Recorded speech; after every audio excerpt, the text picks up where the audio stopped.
Hi സുഹൃത്തുക്കളെ, സ്വാഗതം. നിങ്ങളുടെ ഭാവിയെപ്പറ്റി നിങ്ങൾ ചിന്തിക്കുന്ന രീതി തന്നെ ചിലപ്പോൾ മാറ്റിമറിക്കാൻ പോകുന്ന ഒരു വിശകലനത്തിലേക്ക് നമുക്ക് നേരെ കടക്കാം. ആരും നിങ്ങൾക്കായി നിങ്ങളുടെ വിധി എഴുതിയിട്ടില്ല. അത് എഴുതേണ്ടത് നിങ്ങൾ തന്നെയാണ്. ഇതാണ് നമ്മളിന്ന് സംസാരിക്കാൻ പോകുന്ന എല്ലാത്തിൻ്റെയും കാതൽ. ബരാക് ഒബാമയുടെ വളരെ പ്രശസ്തമായ ഒരു പ്രസംഗം വെച്ചാണ് നമ്മളിത് നോക്കാൻ പോകുന്നത്.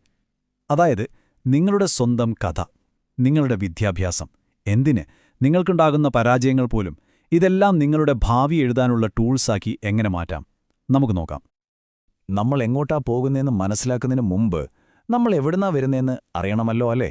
ഒരു കാര്യം നിങ്ങൾ ഓർക്കണം, നിങ്ങളുടെ ഈ പോരാട്ടങ്ങളിൽ നിങ്ങൾ ഒറ്റയ്ക്കല്ല. ലോകം ഭരിച്ചവർ പോലും, വലിയ വലിയ പ്രസിഡന്റുമാരും ഫസ്റ്റ് ലേഡീസുമൊക്കെ നിങ്ങളെപ്പോലെ തന്നെ ഒരുപാട് വെല്ലുവിളികൾ നേരിട്ടാണ് തുടങ്ങിയത്. ബരാക് ഒബാമയുടെ കഥ തന്നെ നോക്കൂ. ബില്ലുകളൊക്കെ അടയ്ക്കാൻ ഒരുപാട് കഷ്ടപ്പെടുന്ന ഒരു സിംഗിൾ മദറിന്റെ കൂടെയാണ് അദ്ദേഹം വളർന്നത്.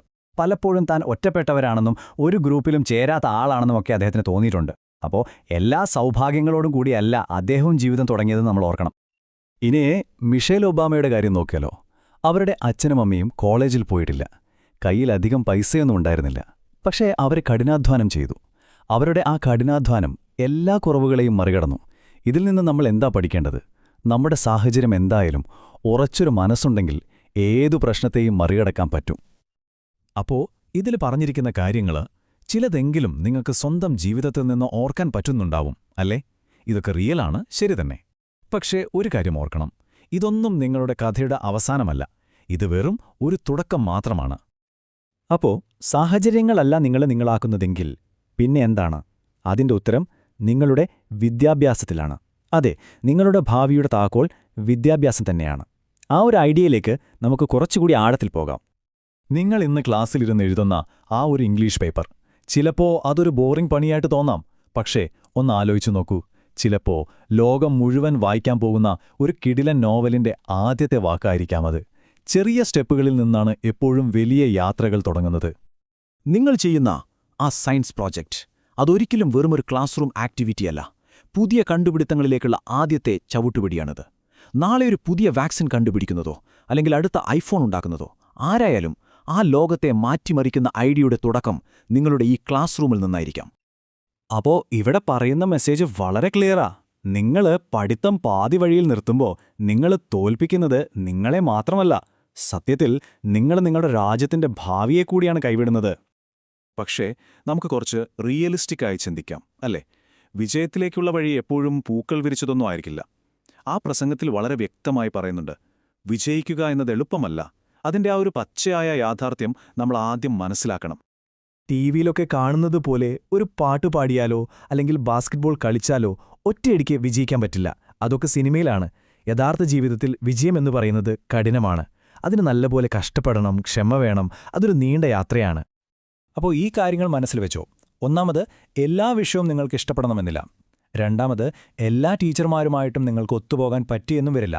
പിന്നെ എല്ലാ കാര്യവും ആദ്യത്തെ തവണ തന്നെ ശരിയാകണമെന്നുമില്ല. ഇതിൽ ഈ അവസാനത്തെ പോയിന്റ് ഉണ്ടല്ലോ, അതാണ് ഏറ്റവും പ്രധാനം.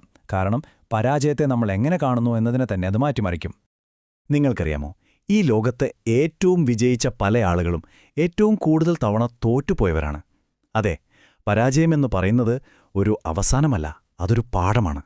അതെങ്ങനെയാണെന്ന് നമുക്ക് നോക്കാം. മൈക്കിൾ ജോർഡന്റെ കാര്യം തന്നെ എടുക്കാം. അദ്ദേഹത്തെ ഹൈസ്കൂൾ ടീമിൽ നിന്ന് പുറത്താക്കിയതാണ്. 100 കണക്കിന് കളികളിൽ തോറ്റിട്ടുണ്ട്. ജയിക്കാമായിരുന്ന ആയിരക്കണക്കിന് ഷോട്ടുകൾ മിസ് ചെയ്തിട്ടുണ്ട്. വീണ്ടും വീണ്ടും തോറ്റിട്ടും ആ തോൽവികൾക്ക് തന്നെ നിർവചിക്കാൻ അദ്ദേഹം വിട്ടുകൊടുത്തില്ല. അതുകൊണ്ടാണ് അദ്ദേഹം വിജയിച്ചത്. ഇനി ഹാരി പോട്ടർ എഴുതിയ ജെ.കെ. റൗളിങ്ങിന്റെ കാര്യോ? 1 2 അല്ല, 12 പബ്ലിഷർമാരാണ് അവരുടെ പുസ്തകം വേണ്ടെന്ന് വെച്ചത്. അപ്പം എന്താ മനസ്സിലാക്കേണ്ടത്? തോറ്റുപോയെന്ന് വെച്ചാൽ നിങ്ങൾ ഒന്നിനും കൊള്ളാത്ത ആളാണെന്നല്ല അർത്ഥം. മറിച്ച് നിങ്ങൾ കുറച്ചുകൂടി മെച്ചപ്പെടണം എന്നൊരു സിഗ്നലാണത്. ഒരു പരീക്ഷയ്ക്ക് മാർക്ക് കുറഞ്ഞാൽ നിങ്ങൾ മണ്ടനാണെന്നാണോ അർത്ഥം? ഒരിക്കലുമല്ല. കുറച്ചുകൂടി നന്നായി പഠിക്കണമെന്നു മാത്രം. ഓരോ പരാജയവും അടുത്ത തവണ എന്ത് വ്യത്യസ്തമായി ചെയ്യാമെന്ന് നിങ്ങളെ പഠിപ്പിക്കുകയാണ്. ആ പഠനത്തിൽ ഏറ്റവും പ്രധാനപ്പെട്ട ഒരു കാര്യമാണ് എപ്പോൾ സഹായം ചോദിക്കണമെന്ന് മനസ്സിലാക്കുന്നത്. സഹായം ചോദിക്കുന്നത് ഒരു വീക്ക്നെസ് അല്ല, അതൊരു സ്ട്രെങ്താണ്, ഒരു ധൈര്യമാണ്. ആ ഒരു ധൈര്യം വെച്ച് നിങ്ങളുടെ ഭാവിയുടെ കൺട്രോൾ എങ്ങനെ സ്വന്തം കയ്യിലെടുക്കാം എന്ന് നമുക്കിനി നോക്കാം. നിങ്ങളിപ്പോൾ എവിടെ നിൽക്കുന്നു എന്നുള്ളത് നിങ്ങളുടെ ഭാവിയെ തീരുമാനിക്കേണ്ട കാര്യമല്ല. നിങ്ങളുടെ വിധി അത് നിങ്ങളാണ് എഴുതേണ്ടത്. അതിനായിട്ട് ലക്ഷ്യങ്ങൾ സെറ്റ് ചെയ്യുക, എന്നിട്ട് അതിനുവേണ്ടി സ്വയം അങ്ങ് സമർപ്പിക്കുക. ഈ ലക്ഷ്യങ്ങൾ എന്നു പറയുമ്പോൾ വലിയ മലമറിക്കുന്ന കാര്യങ്ങളൊന്നും ആകണമെന്നില്ല, വളരെ സിമ്പിളാകാം. എല്ലാ ദിവസവും ഹോംവർക്ക് ചെയ്യുക, ക്ലാസ്സിൽ പറയുന്നത് ശ്രദ്ധയോടെ കേൾക്കുക, ഒരു ദിവസം കുറച്ചുനേരം ഒരു ബുക്ക് വായിക്കുക. ഇതുപോലുള്ള ചെറിയ കാര്യങ്ങൾ, പക്ഷേ അത് സ്ഥിരമായി ചെയ്യുക. നിങ്ങൾ എന്തു ചെയ്യാൻ തീരുമാനിച്ചാലും അതിൽ നിന്ന് പിന്മാറരുത്. ഏറ്റവും പ്രധാനം, ഒരിക്കലും നിങ്ങളെ തന്നെ കൈവിടരുത്. അപ്പോ ഇതെല്ലാം കൂടി നമ്മളെ കൊണ്ടെത്തിക്കുന്നത് ഒരൊറ്റ ചോദ്യത്തിലേക്കാണ്: നിങ്ങളുടെ സംഭാവന എന്തായിരിക്കും? കാരണം ഈ യാത്ര നിങ്ങളെക്കുറിച്ച് മാത്രമുള്ളതല്ല, നിങ്ങൾ ഈ ലോകത്തിന് എന്ത് തിരികെ കൊടുക്കുന്നു എന്നതിനെക്കുറിച്ചുകൂടിയാണ്. ഒന്ന്, ചരിത്രത്തിലേക്ക് നോക്കൂ.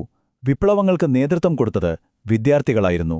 വലിയ സാമ്പത്തിക പ്രതിസന്ധികളെയും ലോകമഹായുദ്ധങ്ങളെയും അതിജീവിച്ചത് വിദ്യാർത്ഥികളായിരുന്നു. ഗൂഗിളും ഫേസ്ബുക്കുമൊക്കെ ഉണ്ടാക്കിയതും വിദ്യാർത്ഥികളാണ്. ഓരോ തലമുറയും അവരുടേതായ സംഭാവനകൾ നൽകി. ഇപ്പോൾ അടുത്ത ഊഴം നിങ്ങളുടേതാണ്. ഈ രാജ്യത്തിന്റെ ഭാവി നിങ്ങളുടെ കയ്യിലാണ്. അപ്പോൾ ചോദ്യം വീണ്ടും ഇതാണ്: എന്തായിരിക്കും നിങ്ങളുടെ സംഭാവന? നിങ്ങൾ ഏതു പ്രശ്നത്തിനാണ് ഒരു പരിഹാരം കണ്ടെത്താൻ പോകുന്നത്? എന്തു പുതിയ കണ്ടുപിടുത്തങ്ങളാണ് നിങ്ങൾ നടത്താൻ പോകുന്നത്? നിങ്ങളെ തന്നെ നിരാശപ്പെടുത്തരുത്, നിങ്ങളുടെ രാജ്യത്തെയും നിരാശപ്പെടുത്തരുത്. ഞങ്ങളെയെല്ലാം അഭിമാനിപ്പിക്കുക. അപ്പോൾ ഈ ഒരു വിശകലനം കണ്ട എല്ലാവർക്കും ഒരുപാട് നന്ദി. ഇത് നിങ്ങൾക്ക് പ്രചോദനമായെന്ന് കരുതുന്നു. ഇതുപോലെ വലിയ ആശയങ്ങളെ സിമ്പിളായി വിശദീകരിക്കുന്ന കൂടുതൽ ഉള്ളടക്കത്തിനായി ഞങ്ങളുടെ ചാനൽ ലൈക്ക് ചെയ്യാനും സബ്സ്ക്രൈബ് ചെയ്യാനും മറക്കരുത്.